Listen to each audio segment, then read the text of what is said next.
Magandang araw na linggo po mga bayang karerista. Magbibigay na po tayo ng tip, giat impormasyon para sa araw na to, May 26, 2024. Tara!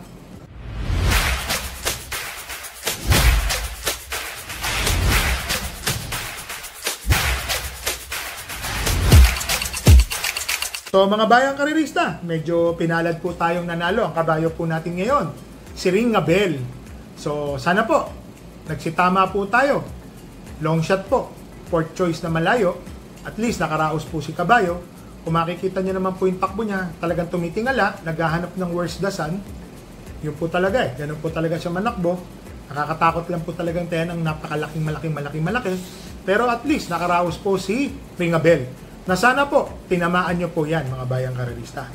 Ito pong araw ng linggo mga bayang karerista, ang start time po ng karera ay sa ganap na alas 3 ng hapon. Pakita ko lang po yung kopya.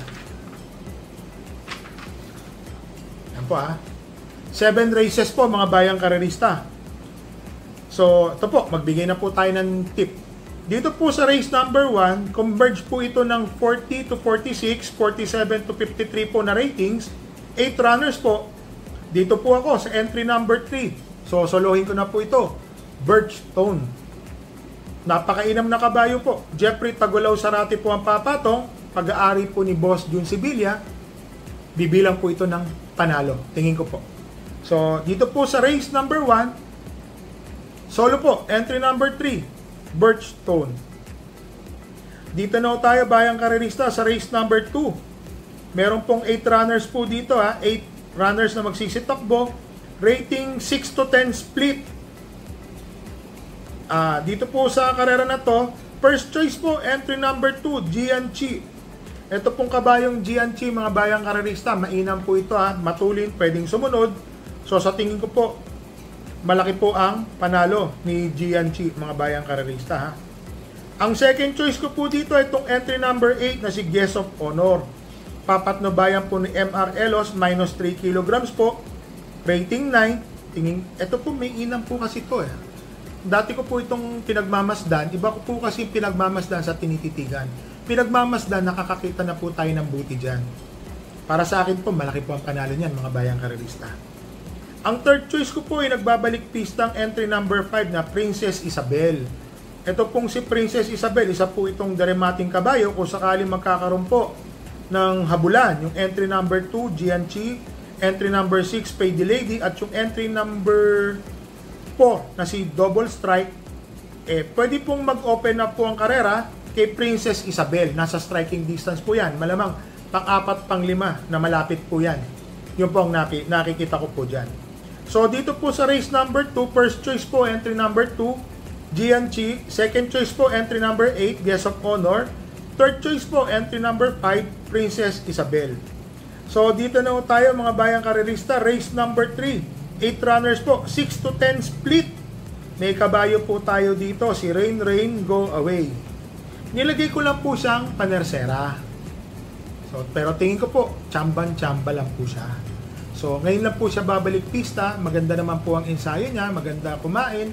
Malakas pagpawisan. So, tignan po natin sa actual na laban. So, hindi ko po siya pinapatok. Laban lang po yan. Chamba lang po. Na sana ho, machambahan sila. Pag nanalo po itong si Rain Go Away, dihado po yan. Third choice ko po yan. Ang first choice ko po dito ay itong entry number 7, Heroes of Caloocan. Nandito po ako sa loob ng karera nang tumakbo po itong kabayo na to. Medyo may pagkapilyo sa starting gate, pero nung lumabas po ng maganda, nasa unahan po agad yan mga bayang karerista, tuloy-tuloy. Inabot lang po yan, nametahan po yan, 3 po silang dikit-dikit na nagkatalo sa meta. Ang inam po na tinakbo ni Heroes of Caloocan, parang segundo po yan, or terserong dikit. Dikit-dikit po silang 3 nagkatalo. Siya po ang aking first choice. Ang second choice ko po dito ay itong entry number 4 na si iShot. Ito pong si iShot, mga bayang karerista, makalundag lang po ito na maganda. Tingin ko po, darating po ito. Mainam na kabayo po ito si iShot. Noong mga nakaraan po, medyo sexy ng distansya, kagaya din po nito. Sa Balya po kasi siya nagtatrabaho. Pero tignan po natin, baka mag-aumento po ito, baka maipihit po ito sa labas. Sabay po sila ni Rain Go Away. Ang third choice ko po dito, yung kabayo po natin na entry number 5 na si Rain Rain Go Away.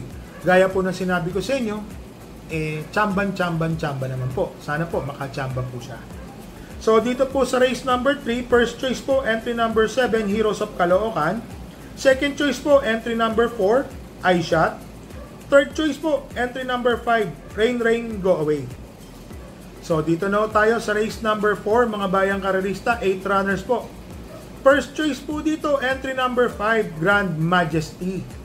Ito pong si Grand Majesty, mga bayang karerista, mainam na kabayo po ito ha. Para sa akin po, tingin ko, ito po yung marunong kasing sumunod. Pwedeng nasa gitna lang siya, nasa kumpol malapit sa nasa unahan. So sa tingin ko po, malaki po ang panalo neto kung ganong diskarte po ang nakikita ko. Ang second choice ko po dito, itong entry number 6 na si Save My Savings. Papatnubayan na po ni John Alvin Guse. Tingin ko po, ito na po ang magdadala ng marcha. Wala na pong pauunahin ito si Save My Savings. So, tignan natin mga bayang karerista, matuling kabayo to. Wala po akong nakikitang makakadikit po sa kanya kagad sa unahan. Baka po tumapos to, medyo dihado pa ho ito. Ang third choice ko po dito, yung entry number 1 na si Queen Louise. Si O'Neil Cortez po ang sasakay. Alam naman natin, itong mga kabayo dito, kung sakali magkakaroon po ng pressurean sa unahan, itong mga to, tingin ko po si Queen Louise nasa pang-5, pang-6, pag-remate po nito sa balya, tuloy-tuloy, so malaki rin po ang panalo. So dito po sa race number 4, first choice po entry number 5, Grand Majesty. Second choice po entry number 6, Save My Savings. Third choice po entry number 1, Queen Louise. So dito na tayo sa race number 5, mga bayang karerista, 1,200 meter race, 6 to 10 split. First choice po, entry number 7, Heavyweight. Ito pong si Heavyweight, nasa rating 10 na po ito. So tingin ko po, lamang si Heavyweight po sa karera na to. Kasi ito po, nung nakaraan, nanalo po ito, 1.27. Tapos sumunod na takbo, parang 1.29. So tingin natin kung ano man po yung naging problema, kung nagkaroon or nanibago lang. Kasi mga bayang karerista, iba po kasi ang init sa Malbar. Pero ngayon po, lately, nag-uulan na po sa hapon. Medyo lumalamig-lamig na po ng konti. Pero tignan po natin. Siya po ang aking first choice si Heavyweight. Alam naman natin na may inam po ito. Galing po ito kay Mr. Joseph Dehenko. Palahi po niya to. Ang second choice ko po dito, itong entry number 8 na si Rancheros. Mga bayang karerista, si Rancheros po kasi is Boji Henson. Alam naman natin, pag si Boji Henson po ang may patong, nagbabago po ang kilos ng kabayo. Gumagaling ng gumagaling.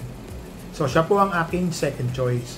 So, dito po sa race number 5, first choice po, entry number 7, Heavyweight. Second choice po, entry number 8, Rancheros. Dito na tayo sa race number 6, mga bayang karerista, 1,200 meter race. 16 to 21 split po ito ha. Nakalagay po kasi sa kopya, 16 to 17 eh. 16 to 21 split. 8 runners po, 1,200 meters.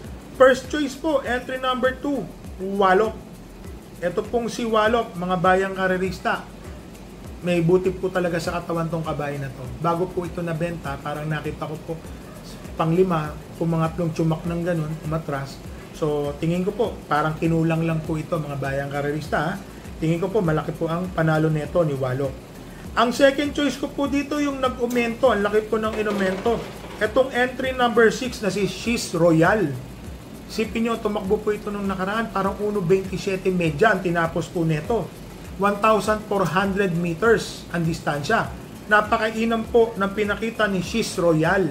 Banderang tapos po, wala na pong pinauna. So sa tingin ko po, malaki po ang panalo ni She's Royal. Ang third choice ko po dito, itong entry number 8, imported po ito, si Maaasahan. Rating 16 po ito. Tingin ko, malaki po ang panalo. Correct me if I'm wrong, kung imported po ito or ano, di ko na rin po masyado matanda, medyo parang isang buwan may git po natatang hindi tumakbo to. Pero tingin ko po, malaki po ang panalo, mga bayang karerista ha. So dito po sa race number 6, first choice po, entry number 2, Walop. Medyo dihado po yan. Second choice po, entry number 6, She's Royal. Third choice po, entry number 8, Maaasahan. So mga bayang karerista, meron po akong nakita dito na dalawa na meron pang panalo. Kung may sobra po tayo, isama po natin itong entry number 3 na si Golden Opportunity. Matuling kabayo po yan. At ito pong entry number 5 na si Summer Rule. Na-review ko lang po, mainam po itong kabayo na to. Kabayo po ni Boss Jun Sibilia po ito.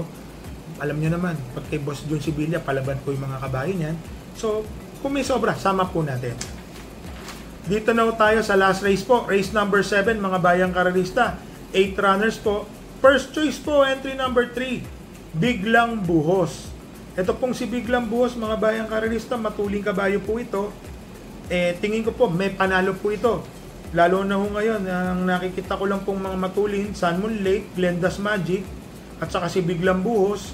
Baka mamaya ang maging diskarte po ni Biglang Buhos, tumutok na lang po siya ng segundo or tercero pwesto.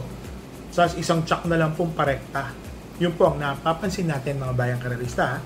Ang second choice ko po dito, itong entry number 2 na si Carried Away.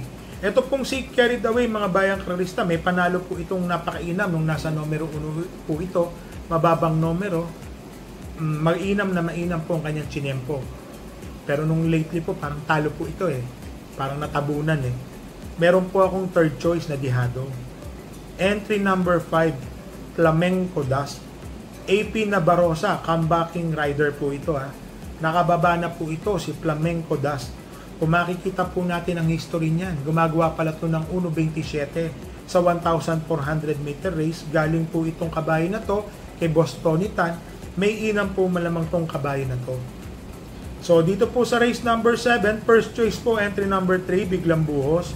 Second choice po entry number 2, Carried Away. Third choice po entry number 5, Flamenco Dust.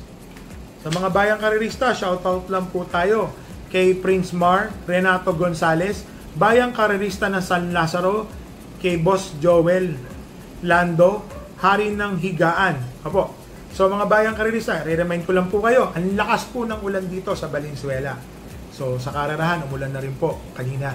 So nabalitaan ko po, yung mga ulan na yan, medyo talagang malakas. Dala po tayo ng payong, dala rin po tayo ng tubig, maalinsangan po mga bayang karerista. Importante pong may dala po tayo. Re-remind ko lang po kayo, kagaya po kanina sa OTB, tumama po kay Ringabel. Ang taya po niya 50 pesos laban sa dalawa, 5.7 laban kay Ringabel, 1,300 po ang kanyang kinubra. May tumama rin po ng forecast, tig sa 10 piso. Ringabel laban sa lahat. So ang puhunan po niya ay 70 pesos, parang ganun po, 60. Kumabig po siya ng 600. Yun po, 700, parang 352 Yun po ang kanyang tinamaan. So mga bayang karerista, bet small, win big, bet big, lose big. Ganun po talaga ang karera. Saka ingat po tayo mga bayang karerista. Happy racing po and stay safe.